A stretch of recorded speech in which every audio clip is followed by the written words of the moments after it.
लिभारा जोंनि देहानि मोनसे गोनांथार अंग, जाय देहा सिंनि मैलाखौ बायजोआव दिहुनहरनाय, डाइजेशनखौ सुबिदा खालामनाय आरो निउट्रियेन्टखौ आजावना लानायाव मदद खालामो।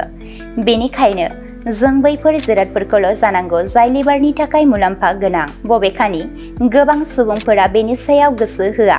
फै जों मिथिदिनि बबे मोनबा जाग्रा आदार जाय लिभारनि थाखाय बिस गोनां आरो बेखौ जाब्ला थैनोबो हागौ। बार्गार, पिज्जा आरो फ्रेन्च फ्राइ बायदि जाग्रा आदाराव गोबां बिबांनि ट्रान्स फेट आरो सेचुरेटेड फेट थायो। बेफोर लिभाराव मेजेम जमा जानायखौ बांहोयो, जायजों नन-एलकहलिक फेटि लिभार बेराम जानायनि खैफोदआ बाङो। बार्गार, पिज्जा आरो फ्रेन्च फ्राइ बायदि जाग्रा आदारखौ जाबाय थायोब्ला लिभाराव बुनाया बांनो हागौ, जाय गोलाव समनि थाखाय गिथावना जानो हागौ।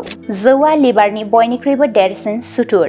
बांद्राय जौ लोंब्ला लिभारनि बेराम, हेपेटाइटिस आरो सिर'सिस बेराम जानायनि जाहोन जायो। जौआ लिभारनि जिबख्रिफोरखौ फोजोबस्राङो आरो बेनि टक्सिनफोरखौ बोखारनो हानाय गोहोखौ लोरबां खालामो। गोबाव समसिम जौ लोंबाय थायोब्ला लिभार गाज्रि जानाय आरो थैनायनि खैफोदआ बांनो हागौ। स'डा ड्रिंक्स, एनार्जि ड्रिंक्स आरो बांद्राय गोदै मेथाइफोरा लिभाराव फ्रक्ट'जनि बिबांखौ बांहोयो। फ्रक्ट'जनि बिबाङा बांद्राय जाब्ला लिभाराव मेजेम जमा जायो, जायजों फेटि लिभार बेरामनि खैफोदआ बांलाङो आरो बेयो इनसुलिन रेजिस्टेन्स आरो डायबेटिसखौबो बांहोयो, जाय लिभारखौ आरोबाव खहा खालामो।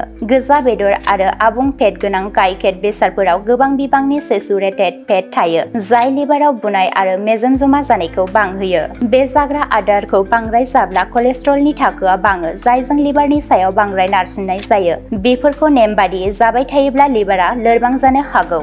चिप्स, थेमा सिङाव थानाय जाग्रा आदार आरो प्रसेस्ड केक्सफोराव गोबां सडियाम थायो। बांद्राय संख्रि जाब्लाबो ब्लाड प्रेसार बाङो आरो लिभारनि सायाव नारसिनथायाबो बाङो, जायजों लिभाराव लाव-लाव मुवा जमा जानोबो हागौ, जाय सिर'सिस बेराम बायदि गोब्राब थासारिनि जाहोन जानो हागौ।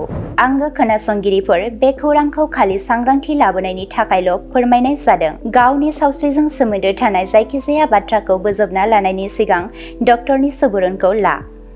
এটা ভাল ঘোষণা।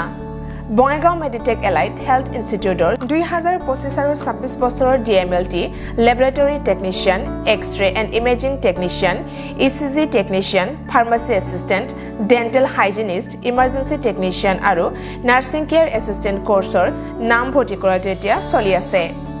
নামভৰ্তি কৰাৰ বিষয়ৰ বাবে জানিবলৈ ব্যক্তিসকলে 9395558676 নম্বৰত যোগাযোগ কৰিব পাৰিব।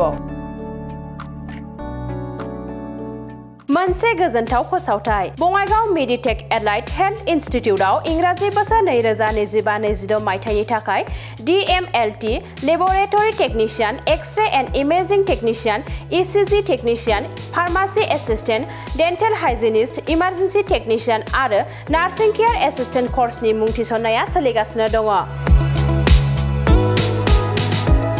मुं थिसननायनि सोमोन्दै सुलाद लानो थाखाय 9395558676 नाम्बाराव फोनांजाब खालामनो हागोन।